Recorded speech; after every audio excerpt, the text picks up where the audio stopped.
Hai sahabat Afram, nggak berasa ya tahun ini telah memasuki kuartal kedua dan sahabat Afram mungkin ada yang bertanya-tanya bagaimana dengan perkembangan ekonomi domestik kita saat ini dan bagaimana prospek ke depannya. Nah, jika kita melihat kondisi fundamental ekonomi domestik, bisa dikatakan secara umum masih relatif terjaga dengan baik. Misalnya, tingkat konsumsi domestik sebagai penopang utama ekonomi Indonesia dinilai masih solid. Salah satunya tercermin dari tren Purchasing Manager Index Manufacturing Indonesia yang terus mengalami peningkatan. Dan per akhir Maret kemarin, PMI Manufacturing Indonesia berada pada level 54,2 atau tertinggi sejak periode November 2011. Nah, hal ini menunjukkan bahwa aktivitas manufacturing Indonesia berada pada level yang ekspansif.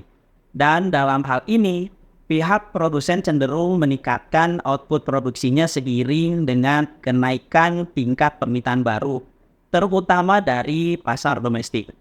Kondisi ini juga sebenarnya sejalan dengan indeks keyakinan konsumen dari Bank Indonesia, di mana indeks keyakinan konsumen per Maret juga mengalami peningkatan ke level 123,8 dari sebelumnya 123,1 di Februari 2024. Kinerja neraca perdagangan juga masih berada pada teritori surplus hingga bulan Maret tahun ini, yang menandakan surplus selama 47 bulan secara berturut-turut sejak bulan Mei 2020.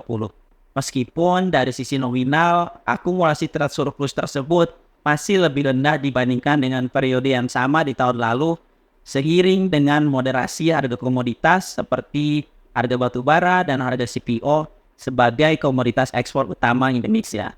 Di sisi lain, inflasi Indonesia juga masih berada pada level yang cukup terjaga di kisaran 3% atau berada pada range targetnya Bank Indonesia. Namun demikian, kondisi fundamental ekonomi Indonesia saat ini dibayang-bayangi oleh ketidakpastian global, terutama dari kondisi makro Amerika dan meningkatnya eskalasi geopolitik di Timur Tengah.